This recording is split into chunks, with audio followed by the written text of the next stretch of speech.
organized by Liberating Nigeria, an online political forum where we talk about political issues based on policies made in Nigeria, and of course, job opportunities, because we are more concerned about the youth and how they can get profitably employed. LiberatingNigeria.com, like I earlier mentioned, is an online political forum with a vision to enlighten, organize, and influence 5 million first time voters by year 2023 and the 20 million first time voters by 2027. Okay, this show is organized weekly to talk about political issues based on policy, and of course, as I already mentioned, job opportunities. And I have with me today engineer Debo Onifade that I'll be referring to as EO subsequently on the show. Welcome to the show, engineer Debo. Thank you so much. Okay, let's get down to business. All right. There are so many issues happening in the country at the moment, but of course, we'll pick the ones that are salient and very important that concern the Nigerian populace at large. Okay, I'd like us to start from this one. Renowned lawyer Femi Falana and Madam Obi Ezekwesili, senior advocate of Nigeria, Olisa Agbakoba, pardon me, and so many others that I'll be mentioning their name: Yerima Shetima, Funke Awolowo, Tanko Yunusa, Peter Ame, Larry Banjo, and the former deputy governor of the Central Bank of Nigeria, that's Obadiah Mailafia, and the former House of Representative Speaker, Gali Naaba, and so many other young people that you would refer to as elites, have come together to form a political group that they call the National Consultative Front, NCF.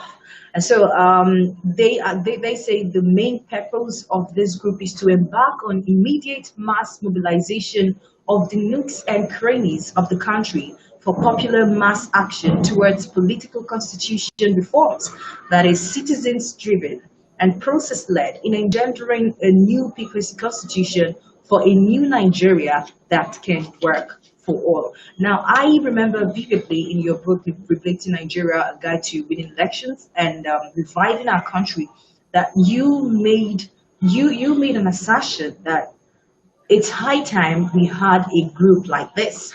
So I am basically saying this is like a dream come true for you. Oh, thank you so much. Yes, I like the group, and and I've tried to read about the facilitator. That's what he calls himself. He's a Nigerian professor who I think lived in England for so many years, and but you can see already it's there's already we're already having issues in less than 24 hours after the announcement. Yeah. You have Agbakoba that I said he wasn't consulted. Femi Falana is saying he doesn't want to say anything. So this is what I think happened. There is a WhatsApp group. One of them said that, and they probably started chatting. They haven't created something yet. The group has not endorsed uh, publicity yet. Because I'm part of a group like that too. I mean, not I'm kind of passively involved. So suddenly somebody just announces on TV if the formation of a group that has not been formally launched. And I see Sani has said he didn't endorse it. Umar, uh, so I think they have not they have not started on the right foot. I'm excited about it. I must say I love the idea, um, but it's not exactly the kind of group that I emphasize. I always say you need to have politicians. Naraba is not a recent Well, a politician. former House of Representative Yeah, Speaker is of the group. Naraba is not a recent politician. He's probably in London right now. Uh, he's not done anything serious in Kano for so many years. You bring Jerima there. What is Jerima? What value is Jerima going to add? So what I see them doing, they just picked a few northern guys that are politicians. I didn't see any southwest politician there. any group. So this is what I envisage. People should have different groups and specialize in an area. Like, for example, I started Liberating Nigeria, and I tell people the focus is clear: educating young people, educating first-time voters, so that we can enlighten them, we can uh, tell them about politics, policies, and then ultimately influence them during elections. Because the electorates today, or the first-time voters today, are going to be the politicians in the next 10, 20 years. So it's good for us to start educating them to see how we can, turn them around, let them think differently from current politicians by providing education. So I'm kind of pushing education out there. I'm publishing articles on newspapers. I wrote a book. I'm doing this show. I'm talking to people. That's very specific. That is not all that Nigeria needs to change the status quo. Some people will have to do other things, election monitoring, strategies about change electoral reforms and things like that. And that's what I think. A lot of bright people need to focus on one, two things, do very well, and then come together as a group. So that kind of group this group we're talking about can potentially be either a focus group or an umbrella group. I'll be willing to join that umbrella group when it comes up. But that umbrella group must include politicians. So if I come to that group and say, hey, I'm focusing on enlightening young people, educating young people, telling them about policies, telling them about politics, preparing them for voting, preparing them for future electoral positions, then I want to join that umbrella group, as a foot soldier and saying, hey, I have 5 million young people that I can influence because they believe me, they trust me as an impartial, as an objective source of information. And I can influence them. I mean, I'm not going to force them, but I can advise on who to vote for. And then I join that group. I meet some politicians. That's what I'm looking at. That's what I'm looking for. An umbrella group that brings together good politicians, experienced politicians, as well as, people like us. But when you form a group, you have 95% elites. Alex. Most of them just like to speak a lot of English, um, and you have just sprinkle it with few northern politicians. Personally, if I have the chance to talk to the professor, I will let him know that. I'm trying to reach out to him to tell him, sir, the makeup. This is not what it takes. It's not bringing. It's not about bringing in the most brilliant. No, it's also about bringing in. We need to learn from the politicians, like I always say. And you don't learn from that have been, I don't think Jeremiah and Naraba are adequate to properly tutor them, I would say, to advise on politics. So that's my view. Okay. I'm excited. I think it's a welcome development.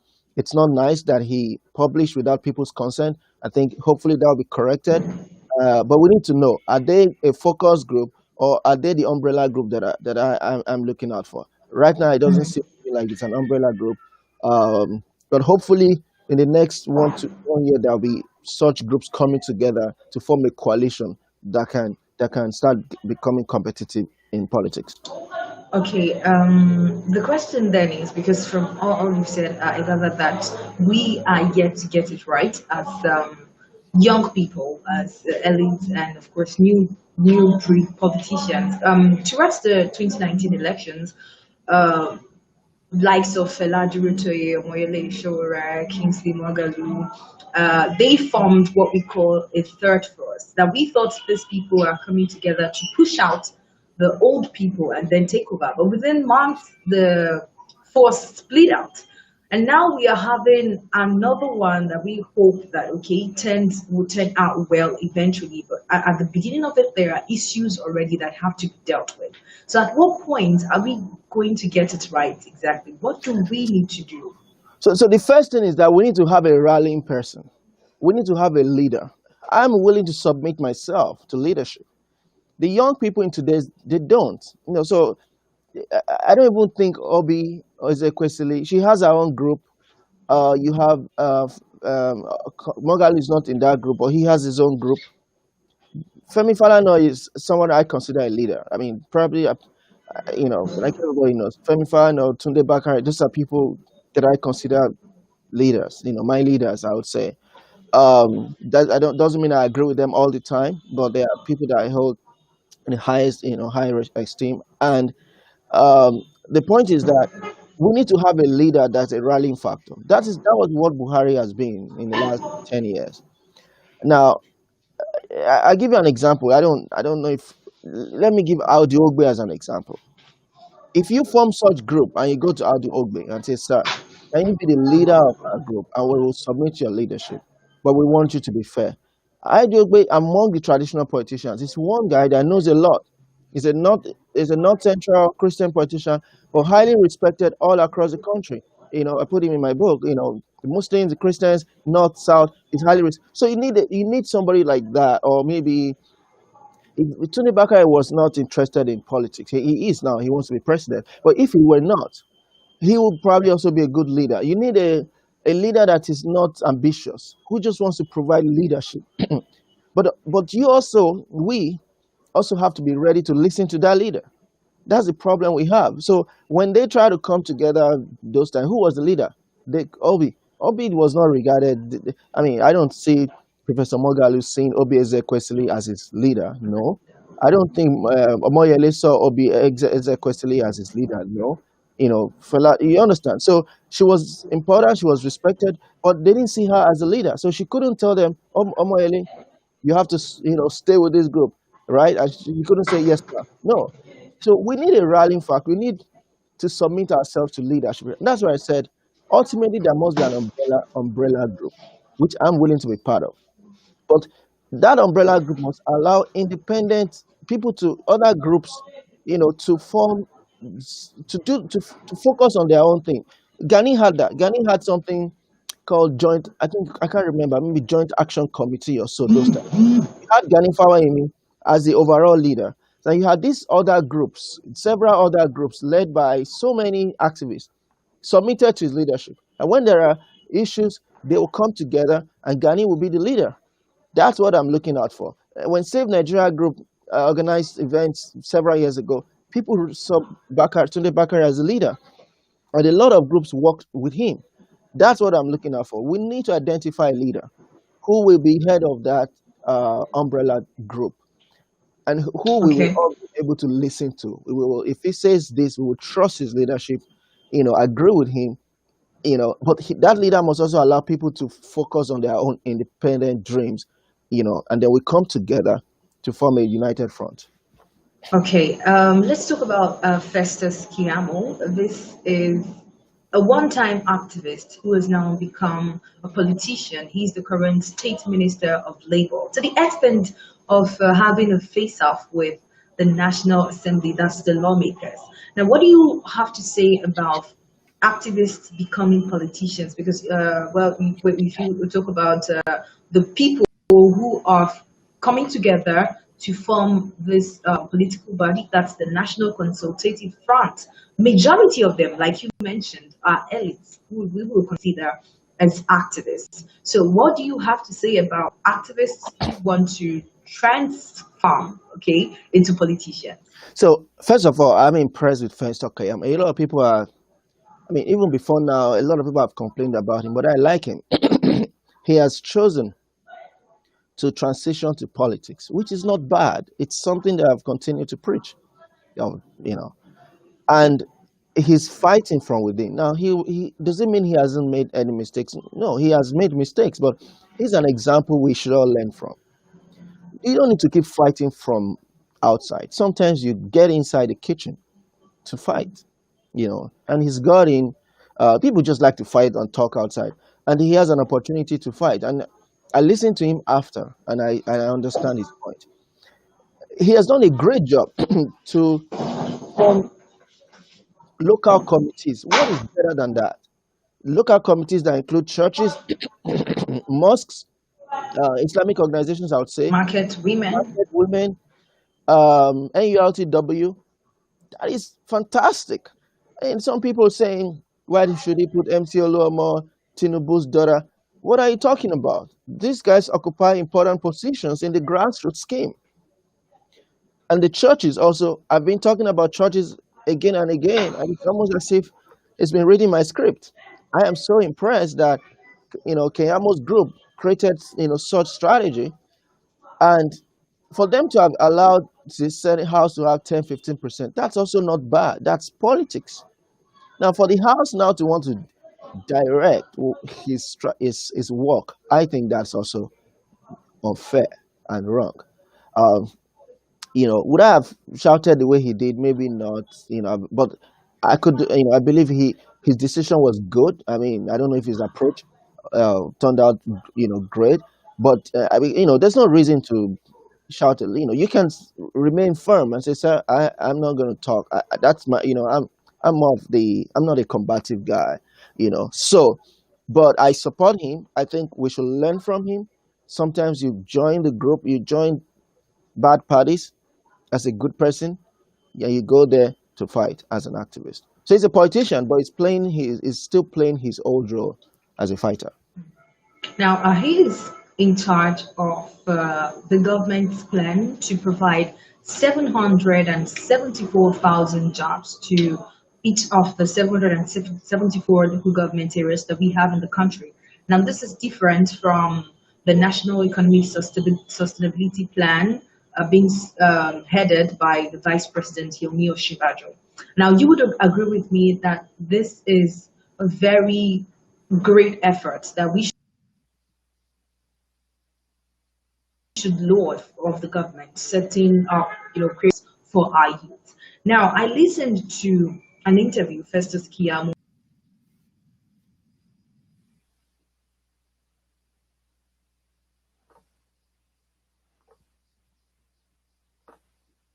Hello, I'm losing you. Granted the press.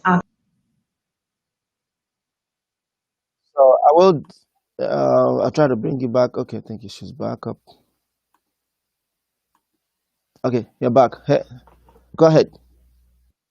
Okay, now he said that the ministers have been given a slot rather of 15%. That's of the 774,000 jobs. Now, I want us to look at it this way. What do you have to say about this plan of the government providing 774,000 jobs apart from the Empower scheme being headed by the vice president? Now, the part of Festus Keyamo claiming that the lawmakers have been given 15% slot of the 774,000 jobs. So what I don't like is uh, starting a scheme and giving 100% to party members. That is bad. That is evil. But I recognize that in Nigeria, you want to reward politicians. So if you give them small percentage, I would personally overlook that. 10, 15%, allow local people. That's my view. I don't know if it's correct, but I think that's okay. You know, People go to politics, they want to, even in America, politicians get some, opportunities. So, but what is bad is giving 80, 90% to your people, you know. So I'm not against Keyamo because they had to pass the bill, and you had senators who sometimes want to make it difficult for bills to be passed, and you have to create some incentives for them. So again, I don't have anything against that as long as it's minimal. Let the whole process be transparent. Let it be fair, and I like the transparency. No need to hide it. Before now, nobody talks about it. That 15% is given to XYZ. Transparency is key. What Yeah. Obama has done is, yes, I have offered them 10 to 15%. Let us all know. Throw it out there. Maybe the local people will But continue. the lawmakers are saying that he did not offer them any percentage of the job. Okay, Like they said, they are not interested. what do you expect them to say? I believe that because even whether he said that or not, whether he said it or not, they certainly got something. That's how politics works in Nigeria. But we need to give Keyamo credit for being transparent about it. Now, the local people will share it too. So if they start the scheme and the local politicians also share another 15%, and then we have 70% done fairly, objectively, that's an achievement in Nigeria. That's an achievement. What has happened hitherto is sometimes 90 to 100% is shared among politicians. That's bad. And the good thing I must also say is that you can see Keyamo's plan. It's more detailed. It's more has been this. How would I say? It has more substance than Professor Shimbajo's plan. I don't know why VP Shimbajo's team like to talk almost like in parables or vaguely sometimes. There's no reason for them not to be specific. You know, this Keyamo's plan, I like, everybody has an idea of what is going to happen. And it's being publicized. If you read newspapers, you have a clear idea of how they want to accomplish how they want to accomplish this. And he's also said he doesn't want Abuja to be the control center. He wants to decentralize the control. So each state, each local community has control over the funds. That is fantastic. We need to give the government credit when they do well. That is good. But those are things that I want the vice president's team to begin to let us know. They need to be transparent to how much, what percentage will be given to the politicians. Let us know. How would you get the money? What does special account mean? How are you going to determine the farmers, the artisans? Those things will help, ordinary people to strategize on determine how they want to apply. Go ahead. Okay. Well, because of our time, I would have loved us to do more on that, but let's move over to Madame Ngozi Okonjo-Iweala. Well, we were talking about her two editions.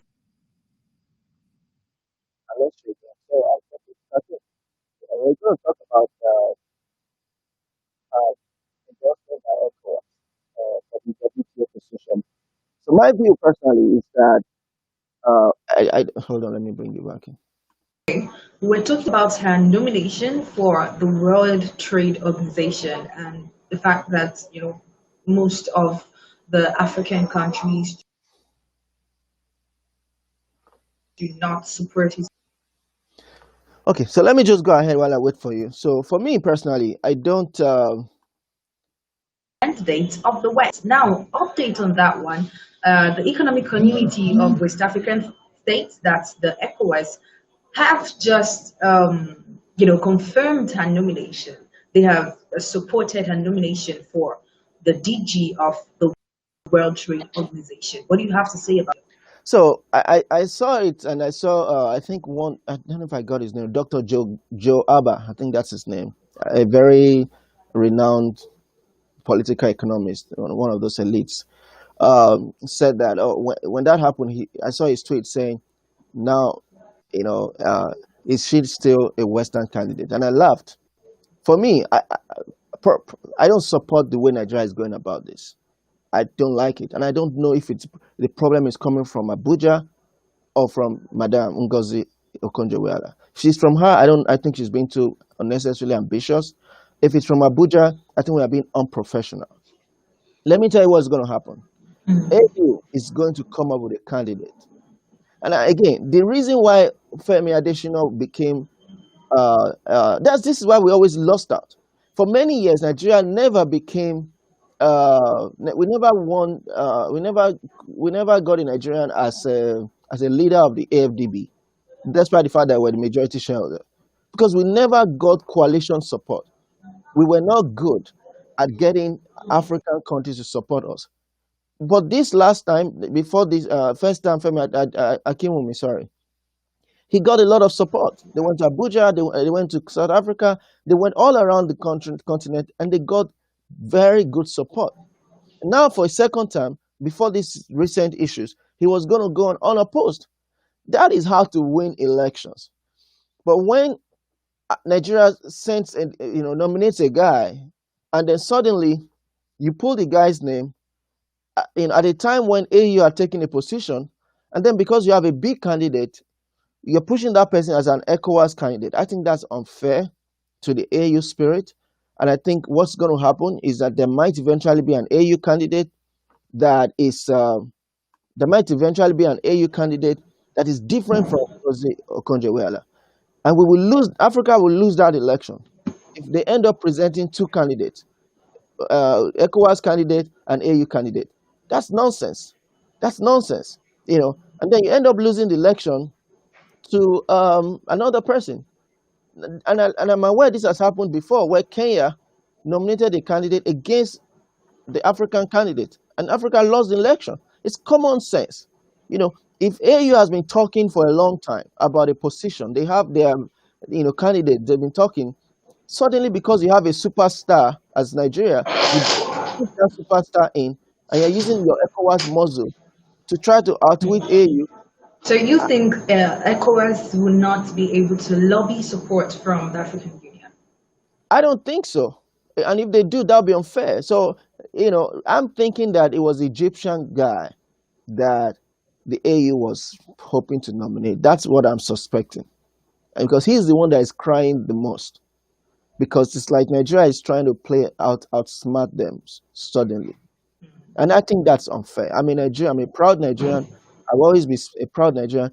But if you use this to knock off Femi Akinwumi from his position, I think it should be very unfair. Because I've read that in different places saying Femi Akinwumi might lose his position.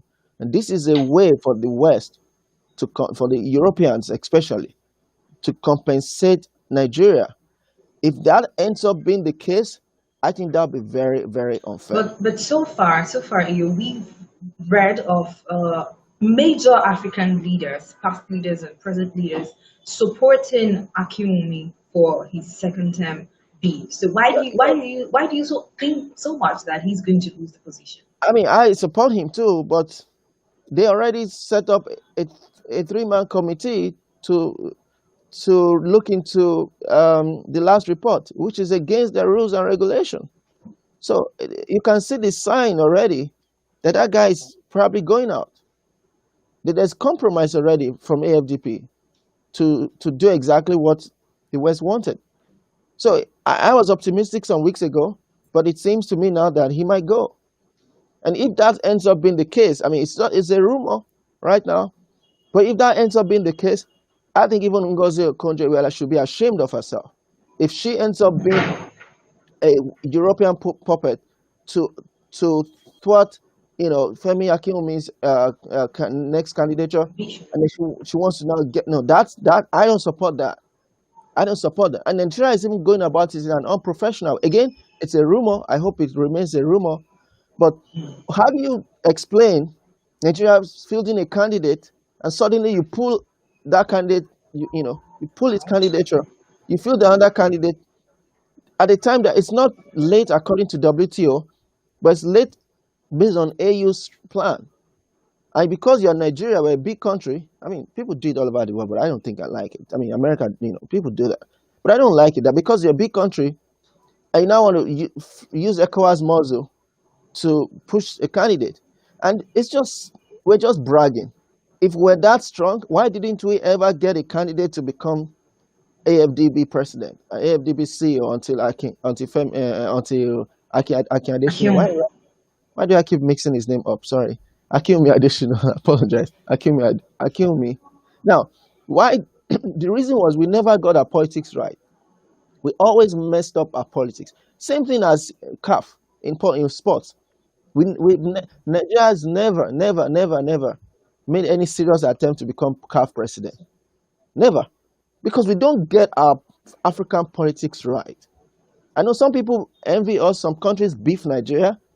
I know that. But we also need to learn how to play the African politics right. Now, if we hurt AU members based on what we are doing now, how do you expect AU members to support us in the next election? Because now you're trying to use a big name to muzzle them. Many countries are going to be sitting on the sideline thinking, hey, next time we'll find a way to catch this Nigerian. And they will hurt us in future. So that's my view.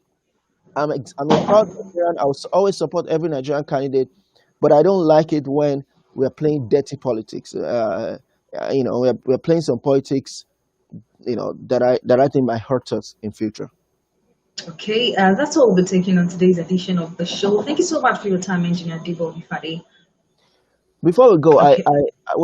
I see a question. May I ask why the rules as it is to the names are hip hop, ECOWAS, and A? May I ask what are the rules as it relates to the?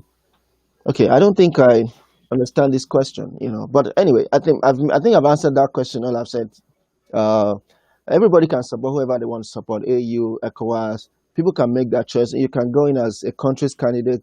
It's all about. But if you go in as an ECOWAS candidate against many other African countries, and Countries. that costs Africa the election result, many African countries will be disappointed, and they will punish you next time. That's my issue. If you don't want them to punish us in future, it's important for us to come together as an African. If she gets AU endorsement eventually, that's perfect. But if she goes in as an ECOWAS candidate against an AU Against candidate, the AU. I think that's not good. Okay. Hey, Thank you so much for your time once again. take care. Bye. Cheers. Yeah, if you are very passionate about Nigeria, well, Liberating Nigeria is the platform that you should belong to. Feel free to express your views. Do register on the platforms, of course. Read our articles. We have different forums on the platform where you can discuss whatever issue you want to discuss at your own free will. At your own free will, express your views, express your opinion. And yes, we would also request that you send in your articles to us. Don't bother if you're not very good in writing. All you need to do is be passionate about Nigeria, and we are on the boat together. Once again, thank you so much for watching. My name remains Deborah Yusuf. We'll catch up again next week on the show Liberating Nigeria. Don't forget to subscribe to our YouTube channel, Liberating Nigeria, and of course, join our Facebook group on Facebook, Liberating Nigeria. Do share the video, like, and drop your comments as we'll be answering your questions